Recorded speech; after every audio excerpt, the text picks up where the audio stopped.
How's it going today? It's going. Well, it's going like a train today relative to the other episodes, because of course we've only got one set. Yeah. And rumour has it we may even get a dress run in today, which is will be unprecedented in the. Well, actually, having followed you around for a few weeks. Yes, it's been very worrying. That. Yeah. It's almost like when you watch it, it's like you're watching a musical score of your.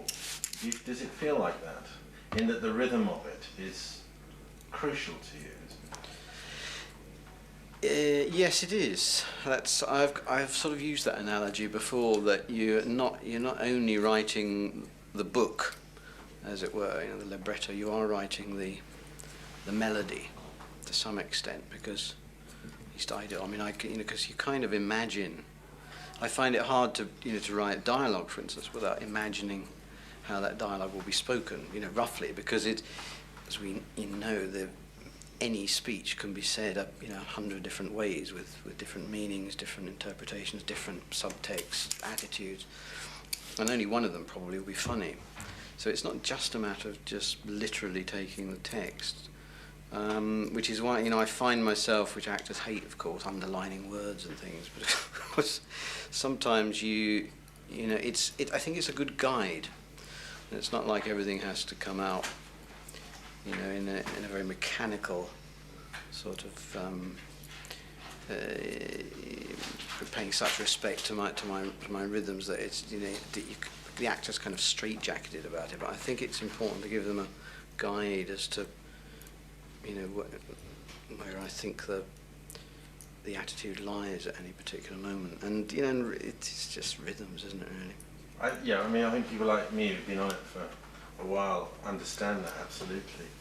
I suppose occasionally, if you have someone who isn't used to that, they might be a bit thrown by it. I don't know, some are and some aren't. You get Janine, who is just very happy to be given a line reading, and she sort of say, "How do you want me to say this line?" And so I just say it, and then she goes off and says it like that. But not an approach I would use with Richard. I'd probably get beheaded. So with but it's hard. I mean, and I totally respect the way Richard works, obviously, because what I love about his his whole approach is that it is it is a very honest one. It just sort of comes from inside him, and the emotions are very, very truthful by the time it gets to on the floor. But there are those, for me, the most difficult moments where you just know that a line kind of works one way and one way only, and you hit that word and it's funny, you hit that word and it isn't. And sometimes I can come up with a kind of valid sort of legitimate justification for doing it that way. Others, I just find myself going to stress that word rather than that one, because I don't think it's funny that way, and that's when it does become very difficult to kind of get the point across. No, I think you're right. I was talking to Chris actually a day or two ago, and she said television, inevitably there's always a certain level of approximation that you're never going to quite get what you maybe set out to get, or what you imagine you'd get. Do you feel that? Yeah, totally. I saw Woody Allen interview saying that Marshall Brickman, who he worked with, used to say that every day on the film set a truck would roll up with fresh compromises. And just so relate to that as a definition of the way you kind of get on with the job, because it is. It's you get a percentage of what you set out to achieve, and let's not forget that very often your material gets more than it deserves, because every department, performers and people bring more to it and bring things to it that you hadn't envisaged, and which is wonderful, and that's. But at the same time, of course, trying to just mine it for every comic potential and dramatic potential that you had imagined is just very hard to do. It's very hard to, given all of the other, parameters, all the other things that, the other things that all of the technical departments that you're having to, cater for. When you're making a program, you've got to get the photography's got to be obviously technically right, and sound, and hitting marks and focus and all of those things. Very often you just don't have the time to say, well, we'll go back for one more take, because I think that line can be funnier. Time. It's the nature. It's the nature of this process that you have a day to. Should I be looking just past the lens there? You can look wherever you like. You can look straight in the bottom of the lens. Yeah. It's almost the same thing. Yeah, whatever you like. I mean, I'm not pretending I'm not here. No, we're trying to pretend that. But are you going out there, Roy? But you have. It takes a day. Really, it takes a day to get the cameras fluent. So they all know their shots, because we come in at 10 o'clock in the morning, and it's the first time the actors have been in the set that week, the first time the cameras have seen the action at all, and it takes the best camera crew in the world. It takes a day to get familiar with everything we're doing and get a rhythm going, and for Chris to work out which shots are right and which need adjustment and everything. So the day is pretty much in the studio. It's pretty much spent sort of sorting all that out, and then at the end of that long day of blocking all the cameras, so then you've got to just put the show on the floor in front of an audience and hope that everything will be wonderful. And do you find that that sort of compromise gets harder and harder, or you get more used to it? I think I probably do find it gets harder and harder. Everything gets harder and harder the longer you go on, older you get. And I suppose also because I've spent most of the last 2 or 3 years working on film, probably, which is also Jonathan Creek. Yeah, but and that has all its own problems as well. But you're probably working to a schedule where you're trying to get about maybe 4 or 5 minutes of cut material per day, and here tonight we're doing literally 30, 35 minutes of material in a day.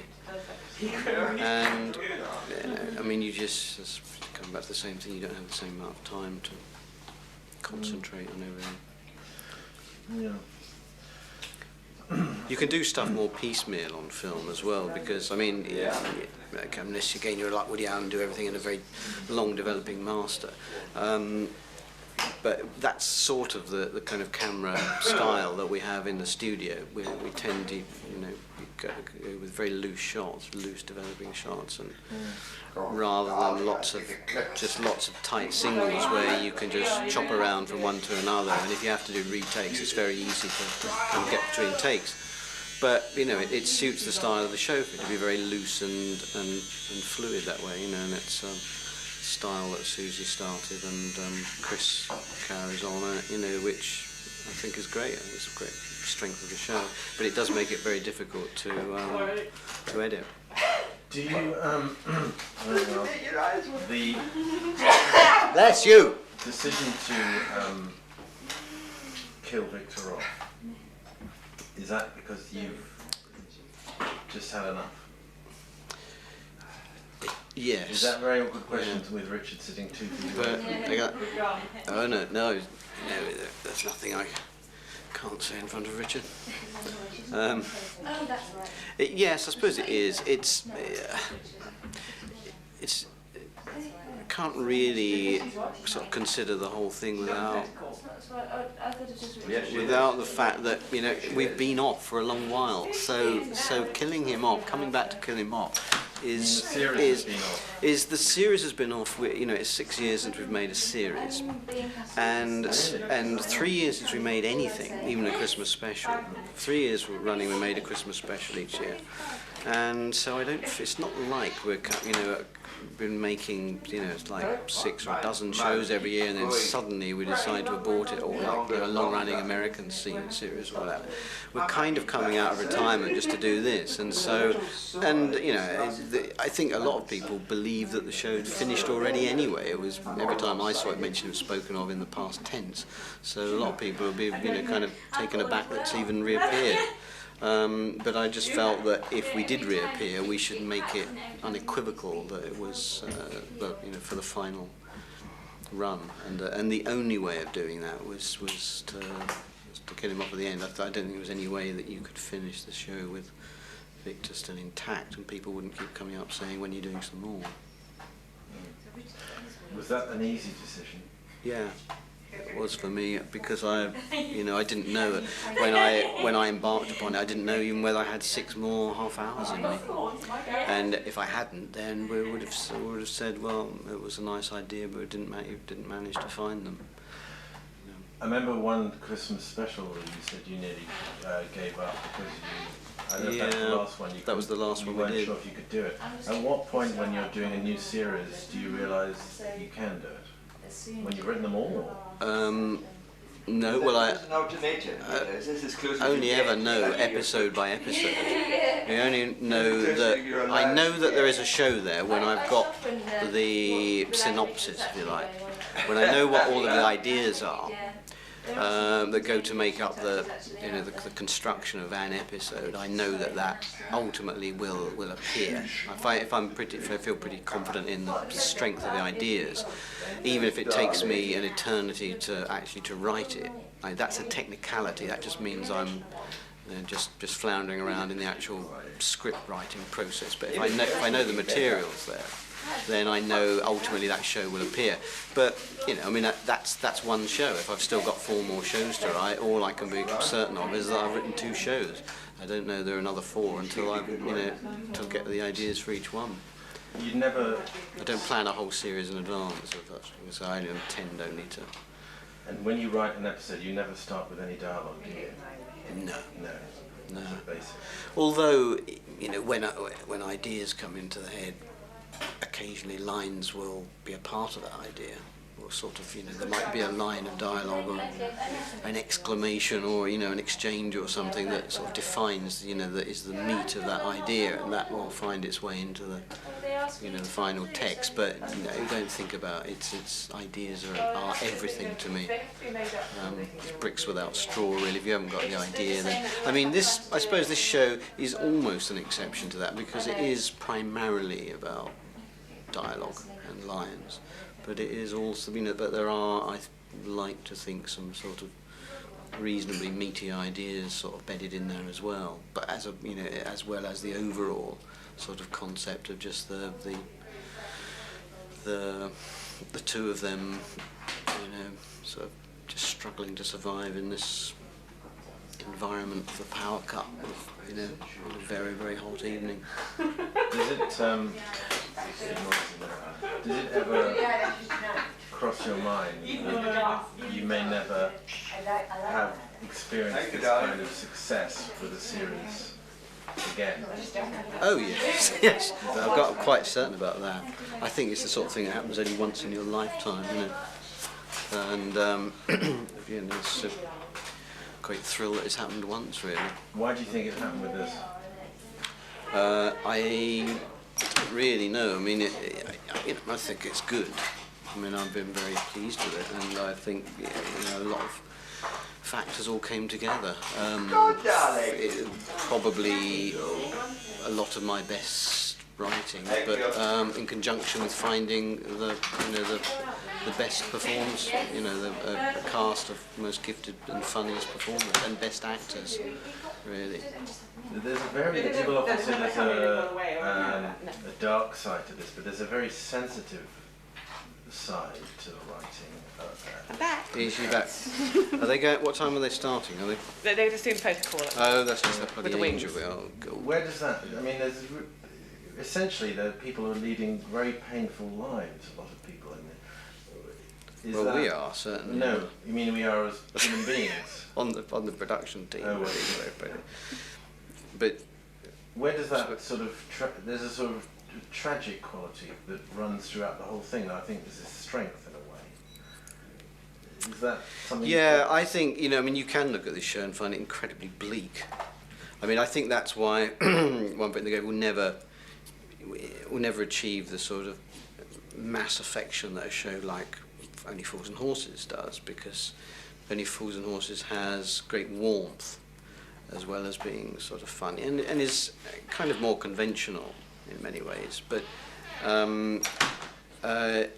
is like the sort of queen mother in the public's affection. I think that, you know, there are people that love this series and people that, you know, obviously just completely hate it, and people that just can't find a way into it because it you know, has that sort of just rather unsettling harder edge that sort of creeps in quite a lot. I think that's a complete strength. I mean, your Queen Mother analogy maybe is quite good, and that the Queen Mother is sort of light, but we also think of her as slightly peripheral. Yeah, I think the strength of this show is there's this sort of gutsy quality, particularly with Annette's character, which you don't see in any other sitcom.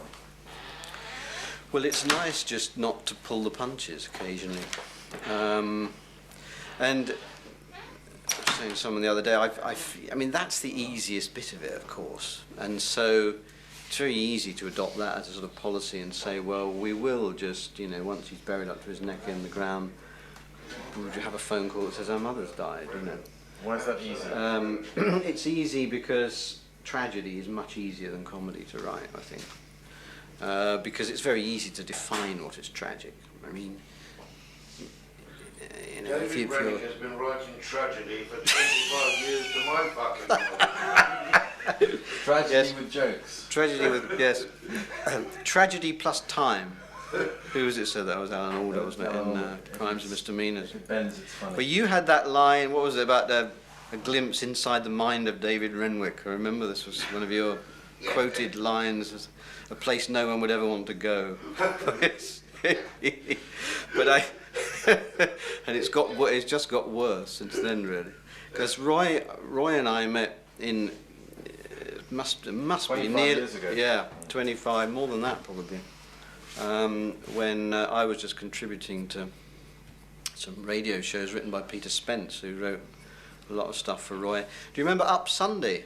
Very well. Because I remember one of the funniest things I first remember Pete's, you know, writing for you was about it was based upon this thing, you know, children's toys that were dangerous. Yes. And teddy bear. yeah, and you were there saying, well, just look at this teddy bear. You know, if you open the arm up here and you unscrewed the arm, and there was like a hypodermic syringe inside. There was all that kind of stuff. You took the leg out, and it was a switchblade. Yes. Now a little kiddie could injure himself on that. It's just all that. It's just very, very funny. This is Peter Spencer. I remember sitting on a big sort of building block to do it, you know. Yeah. With like pink flared trousers. And, Yeah. you know, like Jerry Griffith, you know. So, Whited up. yeah.